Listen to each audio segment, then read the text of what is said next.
Socialinė parama pirmiausiai turi būti skiriama tiems žmonėms, kuriems jos labiausiai reikia. Tai yra žmonėms gyvenantiems skurde. Todėl turto ir pajamų testas turėtų būti pagrindinis kriterijus skiriant socialinę paramą. Kitas svarbus dalykas yra mokesčiai. Gyventojų pajamų mokestį būtina radikaliai mažinti dar mažiau negu kad yra šiuo metu jisai sumažintas.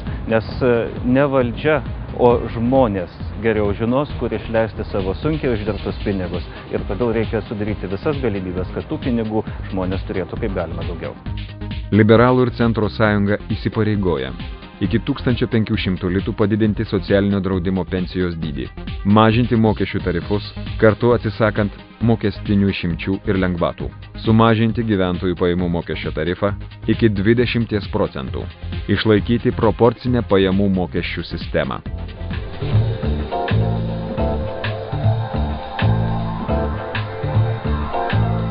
Valstybė valdoma neefektyviai, daugybė biurokratų, daugybė kliūčių, reglamentų.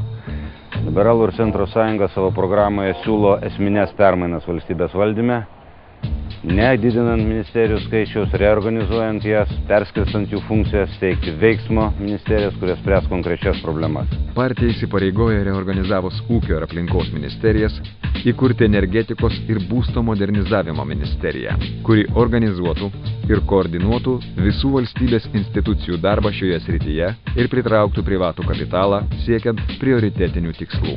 Pertvarkius esamas ministerijas bei departamentus, įkurti ateities ministeriją, kuri būtų atsakinga už žinių ekonomikos bei žinių visuomenės plėtrą, mokslo technologijų ir telekomunikacijų vystymasi bei inovacijas.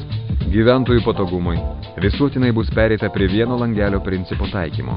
Viešosios paslaugos bus perkeltos į elektroninę erdvę.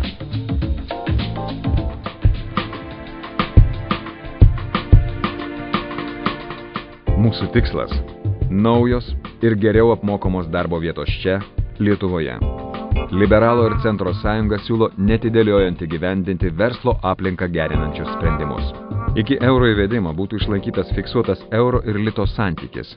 Bus siekiama, kad Lietuvos makroekonominiai rodikliai atitiktų Maastrichto kriterijus ir kai tik bus įmanoma, litas į eurą bus pakeistas pagal dabar fiksuotą lito ir euro santykį.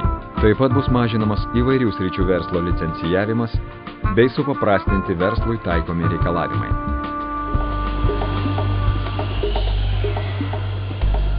Kylančios šilumos kainos ir pernelyg didelis suvartojimas daugiabučiuose pastatuose, kuriuose gyvena apie 1,5 milijono Lietuvos žmonių ir didžiulės sąskaitos jų šeimų biudžetus slegia būtent už šildymą, yra didžiulė problema, kuri augs tik tai ateityje nesprendžiama. Todėl ją ryžtingai ir sparčiai reikia spręsti. Ir tai gali padaryti būsto programa, kurią mes pasiryžę efektyviai įgyvendinti. Geresnės Lietuvos programoje numatoma, kad iki 2015 metų visi senos statybos Lietuvos pastatai atitiktų aukščiausius energijos taupimo ir gyvenimo kokybės standartus. Tuomet gyventojų išlaidos šildymui sumažėtų apie 50%. Liberalų ir Centro sąjungos Geresnės Lietuvos programoje taip pat pabrėžiama, kad būtina siekti šalies energetinės nepriklausomybės.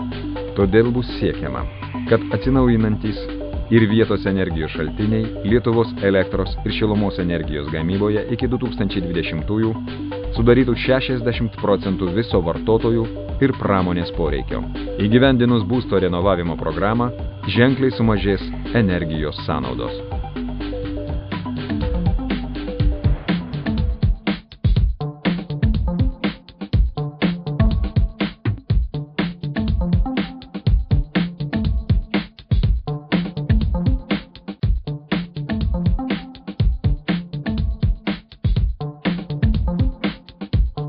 Geresnė Lietuva – tai ir sveikesnė Lietuva. Siekiant teigiamų sveikatos apsaugos sistemos permainų, būtina užtikrinti ligų prevenciją. Gerinant sveikatos finansavimą užtikrinti, kad sveikatos priežiūros įstaigų darbuotojai gautų jų darbo vertą atlyginimą. Taip pat būtina steigti naujus gydytojų kabinetus visoje Lietuvoje ir plėsti sveikatos paslaugų pasiūlą.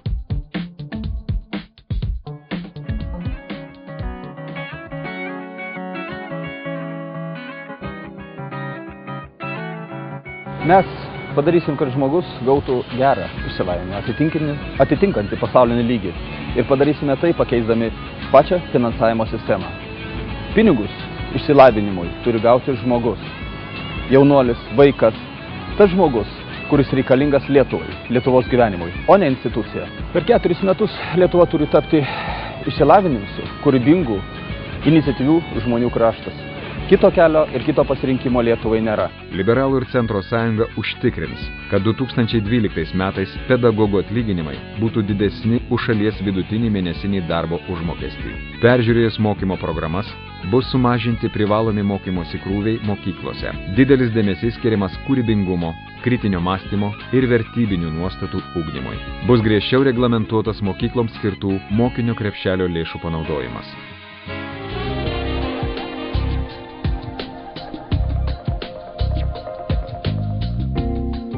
Nemažai padaryta kultūros sferoje per 2 metus ir padaryta tiek atlyginimų kelimo prasme, tiek bendrame kultūros finansavime. Ateityje reikėtų tęsti tos darbus, prijungiant ir naujas idėjas, kurie puikiai atspindi mūsų programoje Geresnė Lietuva. Kultūra turi būti prieinama visiems žmonėms. Liberalų ir Centro sąjunga įsipareigoja įdiegiant kultūros krepšelį, moksleivijai ir studentijai teikti valstybės paramą skirtą kultūros srities prekiams ir paslaugoms.